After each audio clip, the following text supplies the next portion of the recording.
이것도 다시 잊지 못하리라. 마땅히 얻을 자가 이르면 그에게 주리라. 아멘. 에스겔 21장 8절부터 27절까지 본문입니다. 낮은 자를 높이고 높은 자를 낮출 것이니라. 낮은 자를 높이고 높은 자를 낮출 것이니라 라는 말씀의 제목입니다. 낮은 자를 높이는 것, 또 높은 자를 낮추시는 것, 이것이 하나님 심판의 원리와 목적임을 말씀하고 있습니다. 26절에 나와 있는데요. 26절 말씀, 주 여호와께서 이같이 말씀하셨느니라. 관을 제거하며 왕관을 벗길지라. 그대로 두지 못하리니 낮은 자를 높이고 높은 자를 낮출 것이니라.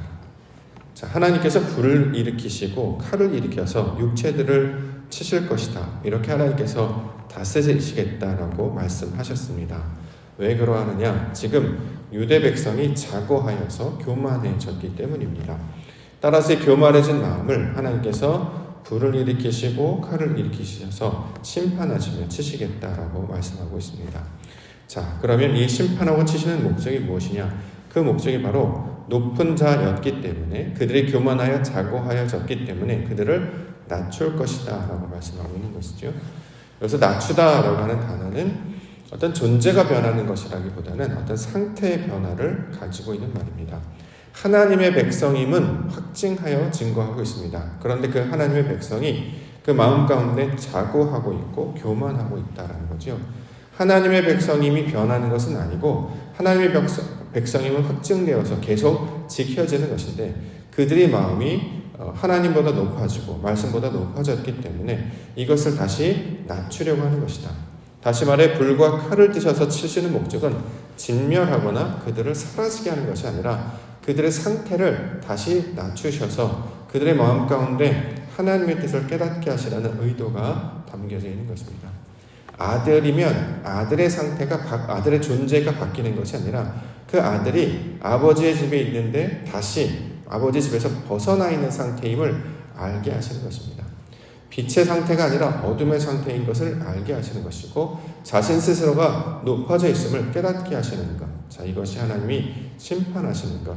불을 드시고 칼을 드셔서 육체를 심판하시고 치시겠다라고 하는 그 목적과 내용이 되고 있는 것이죠.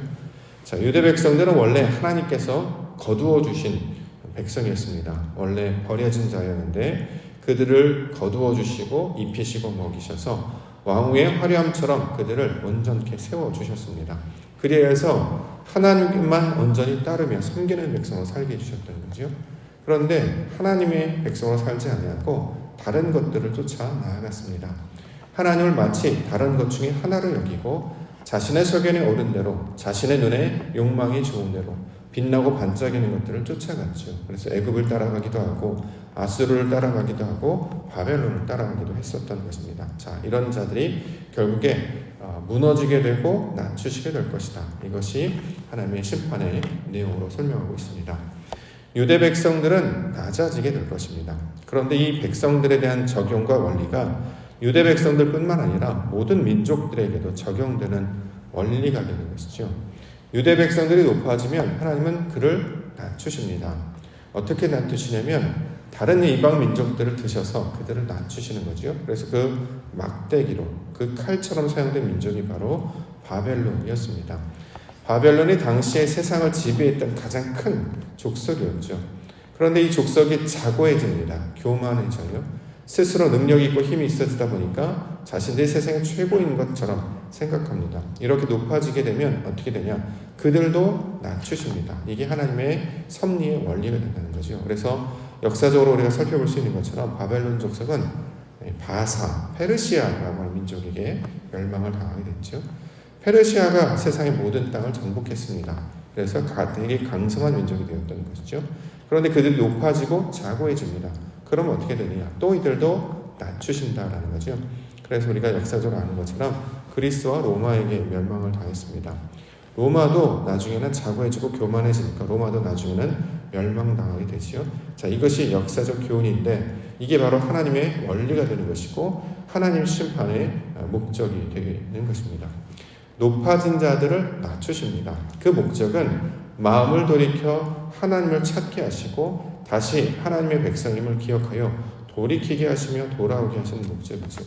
그래서 놀랍게도 그 마음이 낮아지게 되면, 낮추게 되면 마치 꼬박 죽을 것 같은데요. 놀랍게도 하나님께서는 그 낮아지고 낮춘 마음 가운데 찾아오셔서 하나님의 마음을 듣게 해주십니다. 그래서 하나님께서는 그 자리와 보좌를 박차시고 이 땅 가운데 찾아오셨죠. 가장 낮고 낮은 모습으로 찾아오셔서 그 낮아진 자들을 만나주시고 하나님의 말씀을 듣게 해주셨습니다. 그래서 복음의 원리는 심령이 가난한 자, 애통한 자, 온유한 자, 마음이 청결한 자, 이렇게 자신을 온전히 낮춘 자들 가운데 하나님의 나라가 임하여지게 됨을 우리로 보게 해주셨습니다. 자, 어떻게 해야 낮아지는가? 십자가를 지는 지경까지 나아가야 된다는 거죠. 단순히 내가 똑똑한 사람인데, 내가 경험이 많은 사람인데, 내가 마음이 너그러워서, 내가 어떤 능력이 있어서 마치 겸손한 척 하는 게 아니고요. 완전히 무너뜨리게 되는 것입니다. 그래서 이것을 십자가로 표현하는데요. 내가 죽어질 때에 내가 원래 가지고 있었던 나의 경험과 나의 지식과 나의 옛사람이 완전히 십자가에 달려 죽게 됐을 때 이것을 낮아진다라고 이야기하고, 그 낮아짐에 다다르게 됐을 때 하나님께서는 음성을 들려주셔서 하나님의 뜻을 가르쳐 주시고 그 낮춰진 자를 믿음의 상태로 다시 세워주십니다. 이것을 높아진다 이렇게 이야기합니다. 즉 육신의 것, 세상의 것, 땅의 것이 다 무너뜨리게 되면 거기에 하나님의 것들로 채우시고 부으셔서 다시 온전하게 세우시는 일, 이것이 하나님 사역의 원리와 목적이 되고 있습니다. 낮은 자를 높이고 높은 자를 낮추는 것. 결국 이것은 하나님을 아는 믿음의 백성들이 가지는 하나님의 원리가 되기 때문에 신앙의 원리도 적용을 할 수도 있게 되는 것이죠. 신앙을 갖는다라고 하는 것은 어떻게 되느냐? 날마다 자신을 낮추는 일이죠. 섬기는 일이고 십자가를 붙들고 하나님 앞으로 나아가는 일입니다. 그래서 나의 생각, 내 존재와 내 형질은 하나님의 것이었는데 내 속에 담겨져 있는 그런 상태는 나의 것을 붙들고 있는 것이 아니라 하나님의 것을 붙들고 있는 상태가 되게 하시는 것입니다. 그를 통해 하나님의 영광을 보게 해주시기 때문입니다. 내가 내 도성을 쌓고 탑을 쌓으면 무너지게 될 것인데 이것이 하나님의 말씀으로 정복되어서 무너지고 깨뜨려지면 놀랍게도 그것 가운데 하나님의 영으로 주의 말씀으로 우리를 세워주신다라는 것이죠. 그래서 이 원리를 오늘도 붙잡고 하나님의 말씀 가운데 낮아지는 것을 두려워하지 아니하고 기뻐하는 백성으로 살아가는 우리 믿음의 성도님들과 교회가 되기를 원합니다. 우리 가운데 찾아오신 주님께서 낮아지셔서 우리에게 요청하시는 것은 자신을 부인하고 십자가를 지라라는 말씀이었습니다. 낮아지라라는 거죠. 또 자신의 목숨을 귀하게 여기지 아니하고 자신의 목숨을 하나님을 위해서 맡겨드리라. 그러면 목숨을 드린 자는 살 것이요 낮아진 자는 높아지게 될 것이다. 이것이 천국의 원리다. 이것을 가르쳐주고 있는 것입니다. 말씀 가운데 하나님을 붙들고 내 것을 내어놓고 말씀으로 다시 사시는 그 은혜를 누리시는 우리 믿음의 성도님들과 교회가 되기를 원합니다. 본문의 내용들 좀 더 살펴보겠습니다. 칼에 대한 이야기 하고 있는데요. 14절 보겠습니다. 그러므로 인자야 너는 예언하며 손뼉을 쳐서 칼로 두세 번 거듭 쓰이게 하라. 이 칼은 죽이는 칼이라. 사람들을 둘러싸고 죽이는 큰 칼이로다. 자, 칼이라는 비유가 나오는데요. 상징으로 사용하고 있는 것이죠. 이것을 역사적으로 우리가 해석할 때 이 칼을 심판의 도구로 우리가 이해하고 있습니다. 여기에는 바벨론을 칼로 지금 비유해서 설명하고 있죠. 이스라엘을 치는 도구, 그 막대기와 칼을 바벨론을 통해서 사용하고 있습니다. 그 칼을 통해서 예루살렘을 치고 그들을 공격하는 어떤 증거와 목적으로 도구로 사용하고 있는 것이죠. 이렇게 바벨론을 들어서 예루살렘을 치는 목적은 예루살렘 동안에 그들의 상태가 어떠한지를 나타내며 드러내게 하시는 목적이 되고 있습니다. 자, 바벨론을 들어서 이스라엘을 쳤습니다. 그래서 나타난 증거는 무엇이냐? 이스라엘 가운데 자신을 보호할 수 있는 능력이 아무것도 없었음을 정확하게 드러내고 나타나게 되시는 것이죠. 이스라엘은 모든 만물의 주인이시며 모든 능력의 주인이신 하나님을 따르는 백성이어야 했습니다. 그러면 하나님으로 무장하고 말씀을 따르는 자들이 되어야 될 텐데 세상에 보이는 것들, 애굽에 의지하고 아수르를 따라갔다는 거죠. 그것이 자신을 보호하고 그것이 자신을 지켜줄 것이라고 믿었습니다. 그런데 바벨론이라고 하는 칼이 등장하니까 아무것도 아닌 것임을 나타내게 됐죠. 애굽은 능력이 없었고 아수르도 그들 바벨론에게 무너져버리고 말았던 것입니다. 자, 자신이 이것을 붙들고 있으면 자신을 보호할 수 있을 것이라고 생각했는데 더 큰 칼이 나타나니까 무너져 버리게 됩니다. 신앙 가운데 적용을 해보면 내가 내 스스로 나를 지키는 것들이 있죠. 그것이 자존심이라고 이야기할 수 있고 나의 정체성이라고 이야기할 수 있을 것입니다. 나를 지키는 어떤 무기, 그것이 자신의 지식, 자신의 어떤 건강함, 자신의 어떤 능력, 자신의 어떤 경험, 자신의 어떤 생각들, 어떤 지혜들, 이런 것들로 자신을 무장하고 있었다는 거죠. 그런데 큰 칼이 나타납니다. 그 앞에 서고 보니까 나는 아무것도 아닌 것임을 발견하게 되는 것이죠. 자, 이것을 하나님께서 우리 가운데 가르쳐주고 있습니다. 자, 성경에서는 칼을 말씀이라는 것으로 우리 가운데 상징하는 것으로도 가르쳐주고 있습니다. 하나님의 말씀이 우리 가운데 들어오게 됩니다. 그는 진리이시며 빛이십니다.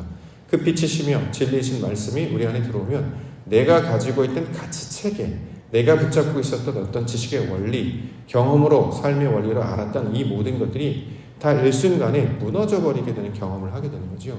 아무것도 아니었구나. 내가 가진 지식은 나를 스스로 지키고 보호할 수 없는 것임을 깨달아 알게 되는 것입니다. 하나님께서 이렇게 우리 가운데 진리의 빛을 비춰주시고 실제로 우리의 삶을 조명하여 주시는 것은 나의 연약함을 발견하여서 우리 마음이 낮아지게 되고 내가 가진 모든 것들이 무익하고 헛된 것임을 깨닫게 되는 도구와 방법으로 가르쳐주고 있는 것입니다. 그래서 이것으로 우리의 것들을 발견하게 될 때에 자신의 상태를 발견할 수 있게 되는 거죠. 놀랍게도 이것은 믿음의 눈이 있는 자들 가운데만 나타나는 현상입니다. 아, 내가 무익하구나, 내가 헛되구나, 내가 내 스스로를 지킬 수 있는 것이, 내가 붙들고 있던 것이 아무것도 아니었구나 라는 걸 깨닫는 것이 오히려 은혜요 복이 된다라는 것이죠. 사도 바울이 바로 그 대표적인 사람이었습니다. 스스로 혈통을 의지했고 지식을 의지했고 자신의 열정들을 의지했죠. 예수님을 만나게 됐습니다. 예수님을 만나고 났더니 어떻게 해요? 나는 무익한 자로다. 나는 핍박자, 박해자였구나. 이걸 깨달아 알게 됐다는 거죠. 그래서 나는 내 스스로 혼자서 살 수 있는 것이 아니라 하나님을 의지해야만, 진짜 진리와 말씀을 붙잡아야만 살 수 있는 삶을 발견하는 게 되는 것이죠. 그래서 오히려 그 모든 상황을 하나님의 은혜였음을 고백하는 자로 살게 해주셨습니다. 그래서 칼은 세상 사람들이 볼 때 이것은 무시무시하고 두려운 것이지만 하나님께서 우리 가운데 보여주시는 하나님의 진리의 방법임을 우리가 말씀을 통해 깨달아야 할 것입니다. 그 칼을 통해서 우리 가운데 보여주시는 모습은 무엇이냐면 우리를 여기서 죽인다라는 표현이 나오잖아요. 여기서 말하는 죽는다라고 하는 것은 영적 죽음을 가리켜주고 있는 말이죠. 어떤 뜻이냐? 죄가 드러나게 하시는 것입니다. 24절 그러므로 주 여호와께서 이같이 말씀하셨느니라 너희의 악이 기억을 되살리며 너희의 허물이 드러나며 너희 모든 행위의 죄가 나타났도다. 너희가 기억한 바 되었은즉 그 손에 잡히리라. 자, 칼이 나타남을 통해서 내가 가진 것이 무익하고 헛된 것임을 알게 되었다는 거죠. 말씀이 우리 심령 골수를 찔러 쪼개게 되면 그 속에 나타난 모든가 벌거벗은 것 같이 드러나게 하는 것입니다. 무엇이 드러나느냐? 죄가 드러나고 악한 것이 드러나게 된다는 거죠. 자신의 불신앙, 자신의 무지, 자신이 가지고 있는 것이 무익한 것임을 다 그대로 깨달아 나타나게 하시는 것입니다. 그러므로 이 자기가 가지고 있는 이 연약함이 알게 될 때 빛을 비추심으로 내 안에 선한 것이 없음을, 내가 어둠 가운데 있었음을, 내가 붙잡고 있는 것이 바람을 잡는 것과 같다는 것이었음을 깨달아 알게 하시는 것이죠. 그럼 어떻게 됩니까? 그러면 무릎을 꿇게 되는 것이고 엎드려지게 되는 것이고 그 가운데 하나님의 도우심을 바라는 자로 다시 부르짖는 자로 바뀌게 되는 것이죠. 그렇게 우리를 낮추심으로 하나님의 뜻을 이루는 섭리를 우리 본문을 통해서 말씀하고 있는 것입니다. 27절 보겠습니다. 내가 엎드려뜨리니와 이것도 다시 잊지 못하리라. 마땅히 얻을 자가 이르면 그에게 주리라. 무너지고 넘어지고. 그러니까 완전한 넘어짐을 가리키고 있는 말이죠. 한 번만 양보하는 게 아닙니다. 한 번만 내 생각을 철회하는 게 아니에요. 내 생각이 완전히 없어지는 상태를 말하고 있는 것입니다. 이게 하나님께서 우리 가운데 가르쳐주신 말씀이죠. 한 번 정도는 할 수 있죠. 여기서 조금 더 하면 2번 정도는 할 수 있을지 모르겠습니다. 그런데 하나님께서 말씀하시는 것은 그런 한두 번의 정도가 아니라 완전한 정체성이 바뀌게 되는 것을 말하는 거예요. 내 것을 붙들고 있고 봐주는 것이 아니라 내 것이 무너져 있는 상태입니다. 그러니까 나는 없고 하나님만 살아있는 상태가 된다는 거죠.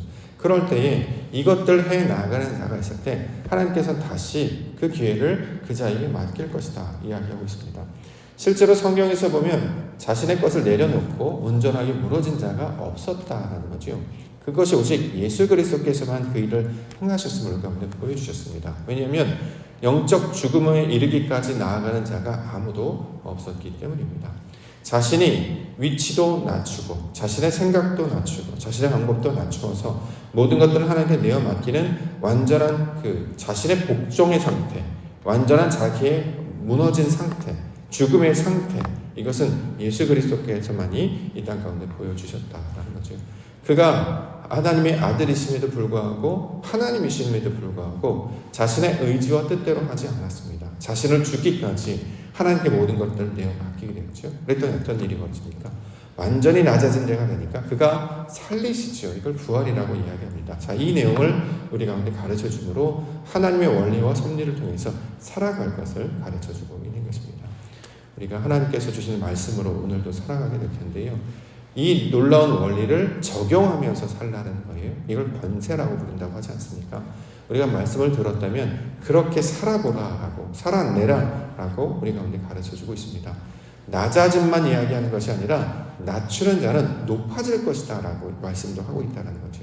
그렇게 하나님의 백성들은 자신의 욕망과 본성과 옛습관으로 살아가는 것이 아니라 새 부대가 된 것처럼, 새 포도주를 담는 새 부대가 된 것처럼 전혀 다른 존재, 전혀 다른 그릇, 전혀 다른 인격체, 피조물이 되어서 하나님의 백성들로 살아갈 것을 가르쳐주고 있는 말씀입니다. 오늘도 펼치는 하루 가운데 자신의 욕망이나 경험이나 옛사람의 모습이 아니라 하나님께서 요청하시는 그 말씀으로 따라가시는 그 믿음의 일들을 감당하며 나아가는 우리 믿음의 성도님들 되기를 원합니다. 그래서 그 낮추심에 이르기까지 우리가 내달렸을 때에 우리와 함께 하시는 주님께서 우리를 하게 하시고 그 가운데 우리를 새롭게 거듭나게 하시는 그 놀라운 영광을 경험하는 우리 믿음의 소망의 날이 되기를 원합니다.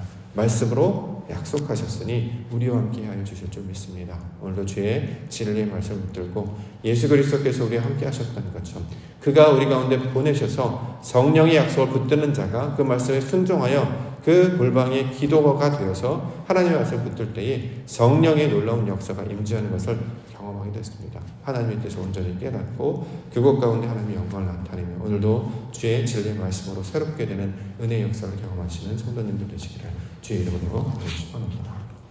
기도하겠습니다.